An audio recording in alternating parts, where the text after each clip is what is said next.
Hello friends, this is Anurag from ARG signals. सबसे पहले तो आप सभी को होली की बहुत बहुत शुभकामनाएं। और मैं उम्मीद करता हूं कि इस साल की जो होली है वो आप सभी के जीवन में बहुत खुशियां लेके आए। तो चलिए आज का वीडियो शुरू करते हैं।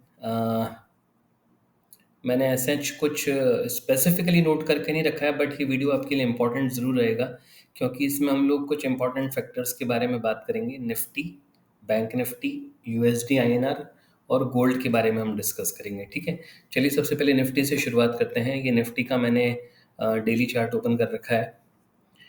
अ, आपको कंफ्यूज होने की ज़रूरत नहीं है।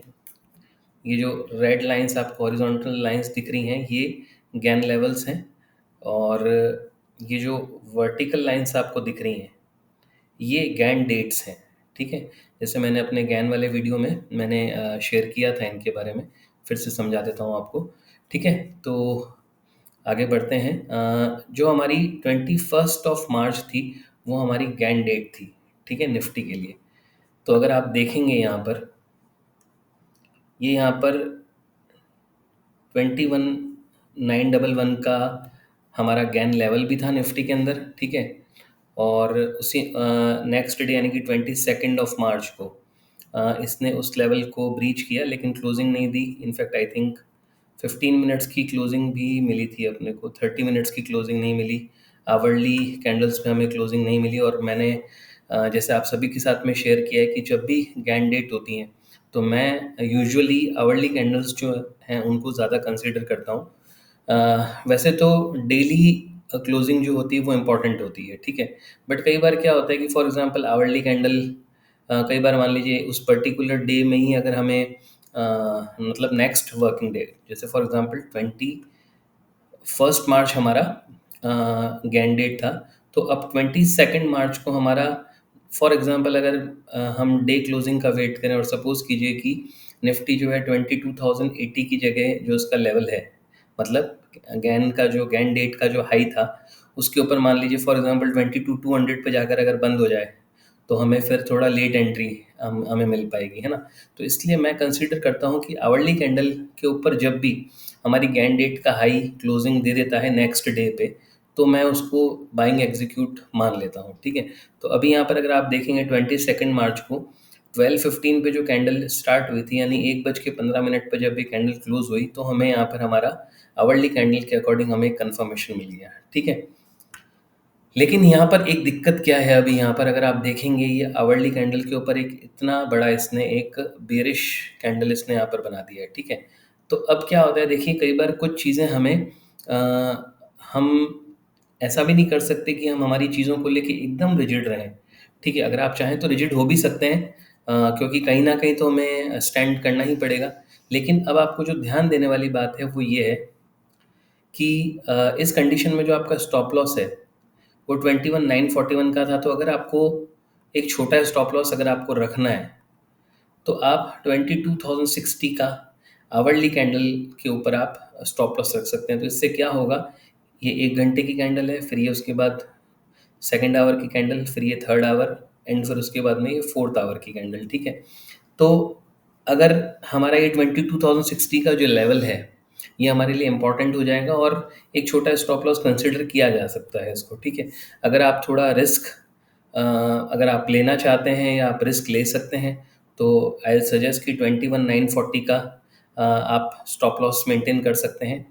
दोनों कंडीशन आपको बता देता हूँ कि या तो अगर आपको एक छोटा स्टॉप लॉस रखना है, तो 22,060 के नीचे अगर आवरली कैंडल क्लोज दे देती है निफ्टी में, तो आप एग्जिट कर लीजिए बाय से। ठीक है, और फिर कहाँ पर बाय कीजिए, अगर हमको कहीं पे डिप मिलता है यहाँ 21,950, 22,000 के आसपास हमें डिप मिलता है, तो आप या तो वहाँ पर बाय कर लीजिए वापस से 21,940 के स्टॉप लॉस से। ठीक है, डे क्लोजिंग, इसमें आपको स्टॉप लॉस रखना है डे क्लोजिंग का। ठीक है, यहाँ पे हम डे क्लोजिंग का स्टॉप लॉस मेंटेन करके चलेंगे, क्योंकि हमें श्योर होना है कि हमारा ट्रेड जो है वो अभी फेल हो चुका है। ठीक है, तो अगर आप यहाँ देखेंगे कि 21,940 का जो लेवल है, वो तो हमारी गैन डेट जो है उसका लो है। ठीक है, उसके साथ साथ यहाँ पर हमें, अगर आप 21,911 का हमें गैन लेवल लेवल भी मिल रहा है, तो फिर हमारा जो स्टॉप लॉस है वो हम 21,910 का हम लोग मेंटेन करके चलेंगे।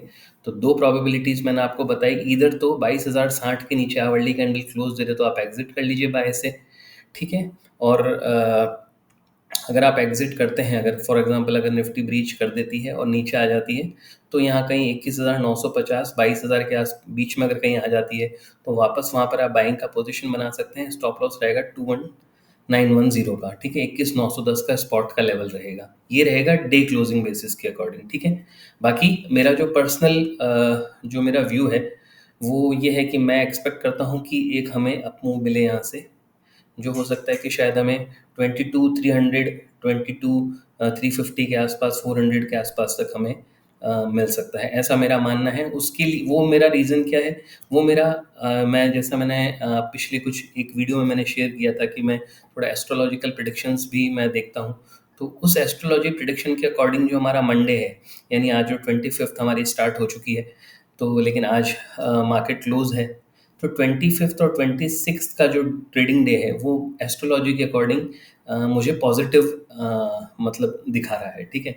तो इसलिए मैं ये एक्सपेक्ट कर रहा हूँ कि हमें मार्केट में एक हमें ऊपर की तरफ का मूव मिल सकता है। मैं गलत भी हो सकता हूँ, गलत कैसे हो सकता हूँ वो भी मैं आपको बता देता हूँ। हो सकता है कि मार्केट ज़्यादा ऊपर ना जाए और हमें एक रेंज बाउंड हमें मूवमेंट देखने को मिले, तो उस कंडीशन में तो जो दो लेवल्स हमें जो हमें ध्यान देने वाले होंगे वो 21,180 का है, जो इसने आवरली कैंडल इसने बनाया ही है, ठीक है। तो आप इसी को मेंटेन, इसी को मान के चलिए, 22,180 का लेवल क्रूशल रहेगा, और लोअर साइड के ऊपर 21,910 का, ये हमारी अभी एक रेंज है। अगर इसको हम और राउंड फिगर में कर लें तो 21,900 और 22,200 की एक रेंज बनती है, ठीक है। तो इन लेवल्स को आपको कंसिडर करते हुए चलना है, ठीक है। थोड़ा थोड़ा और मैंने 10 पॉइंट्स का थोड़ा और मार्जिन ले लिया है, क्योंकि अभी देखिए निफ्टी 22,000 चल रही है, ठीक है। तो अ, मतलब 300 पॉइंट की मूवमेंट कोई बहुत बड़ा मूव कहलाता नहीं है निफ्टी में। तो आपको इन लेवल्स को कंसिडर करना है, मोटा मोटी तौर पे 21,900 और 22,200, इस लेवल को आप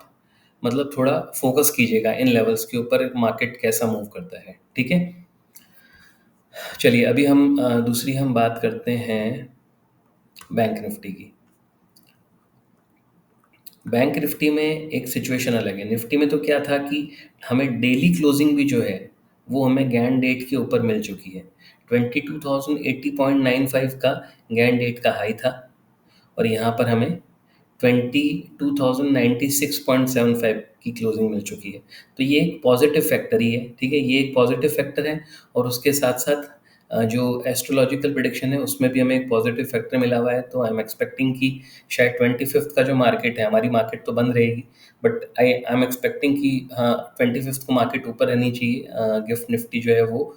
और फिर उसके बाद में 26 को हमारा मार्केट ओपन होगा, तो मैं एक और फर्दर अप मूव की भी एक्सपेक्टेशन रख रहा हूँ। तो मेरा ओवरऑल व्यू जो है वो ऊपर की तरफ का है, बट अगर मेरा व्यू गलत होता है तो जो आपको लेवल्स आपको जो ध्यान देने वाले हैं वो है 22,200 का, और नीचे में जो सपोर्ट लेवल है वो 21,900 का है, ठीक है फ्रेंड्स। अब बैंक निफ्टी में जो कंडीशन है वो थोड़ी सी अलग है। बैंक निफ्टी में क्या कंडीशन है कि बैंक निफ्टी ने अभी भी जो गैन डेट का हाई था उसके ऊपर हमें क्लोजिंग नहीं मिली। गैन डेट का ही हमारा क्या है, 46,990 का हाई था, उसके ऊपर हमें क्लोजिंग अभी भी बैंक निफ्टी में मिली नहीं है, ठीक है। लेकिन साथ ही साथ हमें गैन डेट का लो के नीचे भी नहीं गई है वो, ठीक है। तो दोनों ही अभी हमारी रेंज जो बनी हुई है बैंक निफ्टी की, दैट इज़ 46,570 से 46,990 की हमारी बैंक निफ्टी की रेंज है, ठीक है। तो इन लेवल्स को आपको कंसिडर करना है। और तो अगर निफ्टी में अगर एक बुलिश मूव आएगा तो बैंक निफ्टी भी हो सकता है कि एक बुलिश मूव दे दे। वैसे मैं पीएसयू बैंक्स में थोड़ा बुलिश हूँ, तो ऐसा भी हो सकता है कि पीएसयू बैंक्स के अंदर अगर एक बुलिश मूव आ जाए, जो कि आ सकता है, उसकी प्रोबेबिलिटी है वो भी मैं आपको बताऊंगा। कि जैसे कुछ स्टॉक्स में मेरे को लगता है कि बुलिश मूव आ सकता है। जैसे अगर हम पंजाब नेशनल बैंक देखें, पंजाब नेशनल बैंक में अगर आप देखेंगे तो ये देखिए एग्जैक्टली इसने 21 मार्च के हाई के ऊपर भी क्लोजिंग दे दी, और साथ ही साथ यहाँ पर इसने एक morning star kind of pattern भी बनाया है, और उसका एक फॉलोअप, यानी कि ये जो एक 3 कैंडल स्टिक्स का जो पैटर्न होता है वो हमें यहाँ पे मिला है। और साथ साथ अब जो उसका अगला दिन ट्रेडिंग डे था वहाँ पे भी हमें एक फॉलोअप कैंडल भी मिल गई है, जिसने प्रीवियस डे के हाई के ऊपर हमें क्लोजिंग दे दी है, ठीक है। तो ऐसा हो सकता है कि पीएसयू बैंक्स में एक बुलिश मूव आ जाए तो बैंक निफ्टी को वो ऊपर की तरफ ट्रिगर कर सकती है। ठीक है, तो अभी इसमें कुछ बैंक निफ्टी में एकदम एग्जैक्टली क्लियर व्यू नहीं है, इसलिए मैंने आपको दो लेवल्स मैंने आपको कंसिडर किए हैं वॉच करने के लिए, 46,570 एंड 46,990। ठीक है, अगर मार्केट कहीं पे भी नीचे आती है तो आपको 46,570 के 1 आवर कैंडल क्लोजिंग बेसिस के अकॉर्डिंग आपको स्टॉप लॉस रख के आपको बाइंग करनी है इसमें, क्योंकि हमारा गैन लेवल भी है यहाँ पर 46,632 का। ठीक है, अब देखिए चूंकि बैंक निफ्टी में मूवमेंट थोड़ी फास्ट होती है, 1 घंटे का टाइम फ्रेम बहुत बड़ा होता है, तो ये अब आपकी कंफर्ट के ऊपर डिपेंड करता है कि आपको इसमें कौन सा टाइम फ्रेम रखना है। अगर आप चाहें तो आप 15 मिनट का टाइम फ्रेम भी लेके चल सकते हैं, 15 मिनट्स का टाइम फ्रेम भी एक आइडियली बुरा नहीं है। ठीक है, अब देखिए कुछ चीज़ें जो होती है वो आपको सिचुएशनल होती है। कई बार क्या होता है कि 15 मिनट की कैंडल भी मान लीजिए आपको, अब यहाँ पर कितना गैप है, 46 570 से लेके 46 300 के बीच में केवल 270 पॉइंट का गैप है। ठीक है, तो ऐसा भी पॉसिबल हो सकता है कि कोई 15 मिनट की कैंडल एक इतनी बड़ी कैंडल बन जाए जो आपको सीधे या नीचे लोअर लेवल पे भी मिल जाए आपको, और एक गैप भी फिल हो जाए। ठीक है, तो तब आपको उस कंडीशन में फिर आपको और नीचे का लेवल का आपको स्टॉप लॉस मेंटेन करना पड़ेगा। ठीक है, ये जैसा मैंने आपको बताया कि कुछ चीज़ें सिचुएशनल है। अ, अभी मैं आपको बोल तो रहा हूँ कि 15 मिनट का स्टॉप लॉस रख लीजिए, लेकिन क्या पता 15 मिनट की ही एक कैंडल जो है वो हमें एक बड़ी कैंडल मिल जाए, यहाँ कहीं इतनी बड़ी कैंडल बना दे, तो आपको उस केस में फिर 46,200 का आपको स्टॉप लॉस लेके रखना पड़ेगा 15 मिनट्स के ऊपर ही, और अगर वो ट्रिगर हो जाता है तो फिर आपको एग्जिट करना पड़ेगा, क्योंकि उसके बाद में सीधा हमारा जो नेक्स्ट लेवल है वो 45,772 का है। ठीक है, अब देखिए जैसे यहाँ पर क्या हुआ, इसने इस गैन लेवल के नीचे इसने क्लोजिंग दी 15 मिनट की, या क्लोजिंग दे दी। ठीक है, और सडनली एकदम नीचे स्पाइक मार दिया। ठीक है, कहाँ का स्पाइक मारा आप देखिए, लो देखिए क्या है, 45,828 का। ठीक है, अब हमारा गैन लेवल क्या था, 45,772, तो ऑलमोस्ट मतलब केवल 50-60 पॉइंट से ही वो लेवल रह गया ना नीचे, मतलब उसको ब्रीच नहीं किया उसने। तो अगर किसी ने इसको अगर कंसिडर किया होता और यहीं पर बाय कर लिया होता तो उसको एक अच्छा मूव मिल चुका होता यहीं से ना। तो ये थोड़ा आपको सिचुएशनल है, ये लेवल्स बहुत इंपॉर्टेंट है, इनको आप अटेंशन पे कर सकते हैं बिल्कुल। मैंने ये लेवल्स भी मेरे ट्विटर हैंडल पे मैंने पोस्ट कर रखा है, आप जाके एक बार चेक कीजिएगा। अगर आपने मुझे यहाँ पे फॉलो नहीं किया है तो प्लीज़ आप मुझे ट्विटर पे फॉलो कर लीजिए, विजिबल बियर के नेम से मेरा प्रोफाइल है यहाँ पर। ठीक है, तो बैंक निफ्टी का आई होप कि आप सभी को चीज़ क्लियर होगी। ओवरऑल व्यू जो है मेरा बुलिश है, क्योंकि निफ्टी में भी मेरा व्यू थोड़ा बुलिश है। ठीक है, चलिए ये बात हो गई निफ्टी एंड बैंक निफ्टी की। अब हम जो नेक्स्ट हम लोग जो बात करेंगे, जो एक बहुत इंपॉर्टेंट फैक्टर है, वो है हमारा यूएसडी आईएनआर, सॉरी,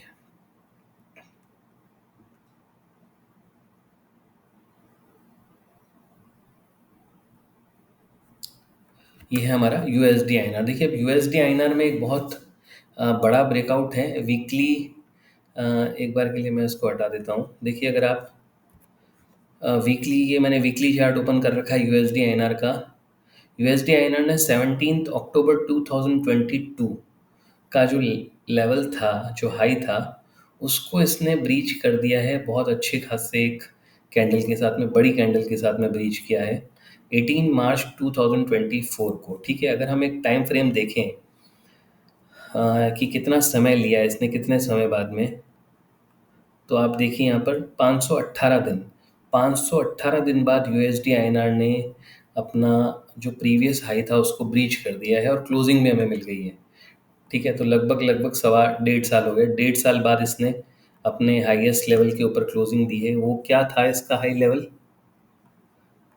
तो अगर आप यहाँ देख सकते हैं तो इसका जो हाई था, प्रीवियस हाई था 83.47 का प्रीवियस हाई था, और हमें क्लोजिंग दी थी 83.51 की। ठीक है, तो हमें एक हायर क्लोजिंग मिल गई है। और ऑलरेडी जो यूएसडी आईएनआर है वो मैंने अपने व्हाट्सएप ग्रुप्स में साल भर पहले से ही मैंने, साल इनफेक्ट शायद 1.5 साल हो गया मेरे को पोस्ट किए हुए, 1.5 साल पहले मैंने पोस्ट किया था कि एक बहुत बड़ा मेगा ब्रेकआउट है, और 92-96 के लेवल्स जो हैं वो हमें यूएसडी आईएनआर में देखने को मिल सकते हैं। ठीक है, तो ये एक ऐसा फैक्टर है जो थोड़ा सा मार्केट को लेके थोड़ा सा बियरिश सेंटिमेंट क्रिएट कर सकता है। ठीक है, तो मतलब इस यूएसडी आईएनआर को भी आपको थोड़ा कंसिडर करना पड़ेगा। अभी जो कमिंग वीक है, मतलब जो 26 से मार्केट ओपन होगी, तब ये देखना बहुत इंपॉर्टेंट रहेगा कि यूएसडी आईएनआर किस तरह से परफॉर्म करता है। अगर ये यहाँ पर एक और एक बड़ी कैंडल हमें मिल जाती नेक्स्ट वीक में, तो फिर डेफिनेटली हमें हमारी इक्विटी की जो पोजीशन है उसको लेके थोड़ा सा कॉशियस रहना पड़ेगा। ठीक है, ये बात हो गई यूएसडी आईएनआर की। अब हम बात करते हैं गोल्ड की।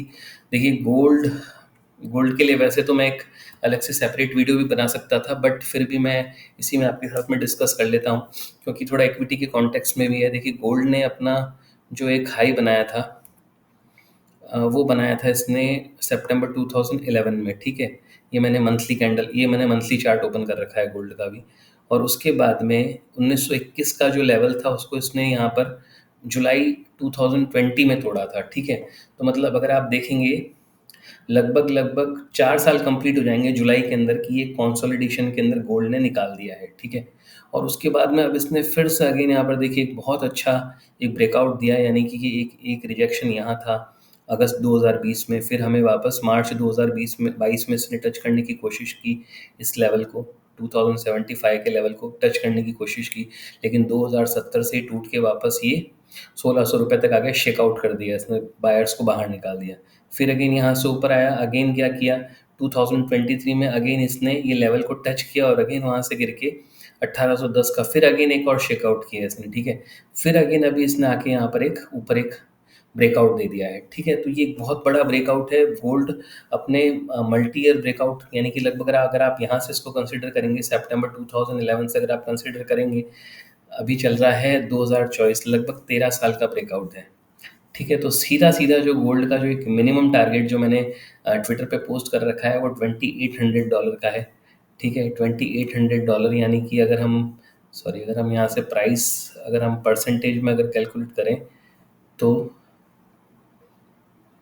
लगभग लगभग सीधा सीधा 29%, यानी 30% के अराउंड एक बड़ा अप मूव जो है वो हमें गोल्ड में देखने को मिल सकता है इस साल के अंदर। ठीक है, तो अगर गोल्ड में एक बड़ा मूव आएगा तो हो सकता है कि इक्विटीज़ के अंदर एक बियरिश मूव की सिचुएशन बन जाए। ऑल्दो ये ज़रूरी नहीं है कि गोल्ड ऊपर जाएगा तो मार्केट नीचे आ जाएगा, आजकल पुराने सेंटिमेंट्स जो हैं वो चेंज हो चुके हैं।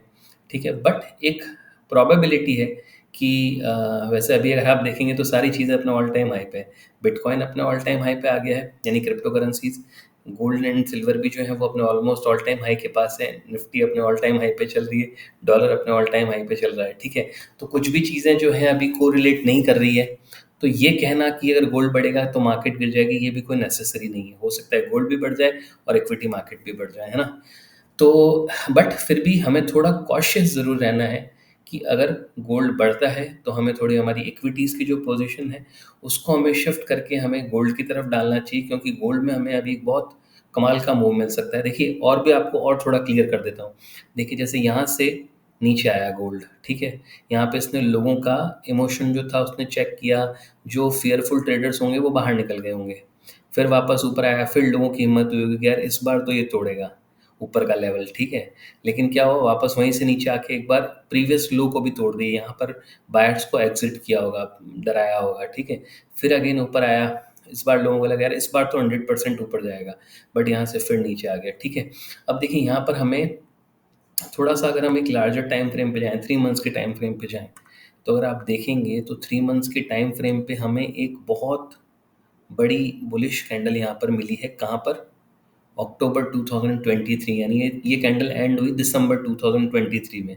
अब हमें एक और फॉलो अप कैंडल मिल रही है, ये मार्च में भी 31 मार्च को क्लोज होने वाली है। ठीक है, अगर सपोज कीजिए कि ये कैंडल अगर दिसंबर 2023 को जो ये 3 मंथ्स की कैंडल कंप्लीट हुई, उस कैंडल के हाई के ऊपर अगर हमें इस 3 मंथ की कैंडल की क्लोजिंग मिल जाती है तो ये एक बहुत बड़ा बुलिश ट्रिगर होगा।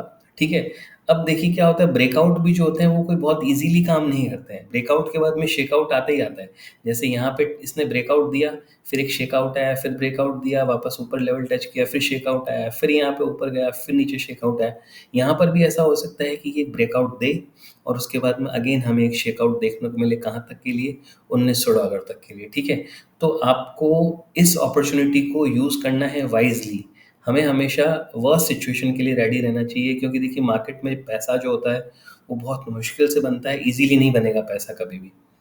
ठीक है, जो मार्केट के जो प्लेयर्स हैं, जो ऑपरेटर्स हैं, वो उनका काम ही ये होता है कि वो जो ट्रेडर्स होते हैं, इन्वेस्टर्स होते हैं, उनको फियरफुल करके बाहर निकाल देते हैं, ठीक है? तो आपको ध्यान रखना है कि अगर हमें ये 31 मार्च आ रही है, 31 मार्च को अगर हमें इस 3 मंथ्स की कैंडल का अगर क्लोजिंग हमें 2147 राउंड फिगर में 2150 ले लीजिए, 2150 के, या अगर अप्रोप्रिएटली 2147 भी के ऊपर भी हमें मिल जाए तो मैं उसको मान लूँगा कि ये हमारा कन्फर्मेशन है। लेकिन इसके बाद में आपको ध्यान रखना है कि जो भी आपको डिप मिले, उन डिप्स पे आपको परचेजिंग करनी है। कहाँ तक के लिए?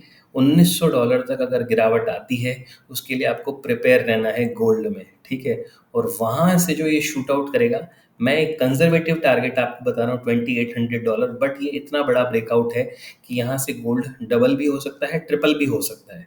यानी कि ये किसी को वैसे शायद विश्वास करने लायक नहीं लगता है, बट जितने भी अगर आप टेक्निकल पैटर्न्स देखेंगे, चाहे वो स्टॉक्स देख लीजिए, जब 15-15 साल के ब्रेकआउट आए हैं तो स्टॉक्स ने भी 200-300% का मूव दिया है। तो it is very much higher probability कि अगर हमें यहाँ पर एक ब्रेकआउट मिलता है अच्छा, तो उसके बाद जो भी डिप आएगी वो आपके लिए एक बेस्ट बाइंग अपॉर्चुनिटी होगी फॉर नेक्स्ट 3 to 4 ईयर्स। मुझे लगता है कि आपको अगर हमें ब्रेकआउट, वैसे वैसे तो मेरे मेरे नज़रिए से कंफर्मेशन हमें यहीं पर मिल चुकी 3 मंथ्स की कैंडल पे, बट इस वाली कैंडल पे, दिसंबर वाली, ठीक है? बट अगर यहाँ पे हमें मार्च वाली कैंडल पे हमें एक और फॉलोअप कैंडल मिल जाती है, तो हम 101% श्योर हो जाएंगे कि this is biggest breakout in gold, ठीक है? तो आपको अपनी प्रिपरेशन रखनी है कि उसके बाद में मार्केट जब भी नीचे आता है तो आपको बाय करना है। और मेरे को लगता है कि आने वाले 3 से 4 साल, 5 साल के अंदर गोल्ड जो है $6000, $7000 तक भी जा सकता है। वैसे सुनने में बहुत ये एबनॉर्मल और ऐसा लगता है कि इम्पॉसिबल है, बट मैं तो कम्प्लीटली टेक्निकल फॉलो करता हूँ, तो टेक्निकली जो चीज़ दिख रही है हमें उसको फॉलो करना पड़ेगा। ठीक है फ्रेंड्स, तो ये आई होप कि आपको वीडियो शायद पसंद आएगी। वीडियो आई थिंक थोड़ी लंबी हो चुकी है, बट आई एम 101% श्योर कि इस वीडियो से आपको बहुत हेल्प मिलेगी। और आप मुझे यूट्यूब पे, अगर आपने मुझे सब्सक्राइब नहीं कर रखा है तो प्लीज़ मुझे सब्सक्राइब कर लीजिए। ARG_अनुराग मेरा चैनल है। ऑल्दो मैं इसका भी नेम चेंज करके मैं ट्रेडिंग विद अनुराग करने वाला हूँ, बट आप मेरे को इसको सब्सक्राइब कर लीजिए चैनल को। और आप मुझे ट्विटर पे भी फॉलो कर लीजिए अगर आपने नहीं किया है तो। ठीक है फ्रेंड्स, अगर आपको ये वीडियो पसंद आई है, कोई अगर आपको इससे वैल्यू मिल रही है, अ, अगर आप चाहते हैं मुझे और थोड़ा मॉरल सपोर्ट करना कि मैं और इसी तरह के वीडियोस आपके लिए पोस्ट करता रहूं, तो प्लीज़ आप मेरे चैनल को ज़रूर सब्सक्राइब कीजिए, लाइक कीजिए वीडियोस को और शेयर कीजिए अपने फ्रेंड सर्कल में। ठीक है फ्रेंड्स, चलिए मिलते हैं नेक्स्ट वीडियो में।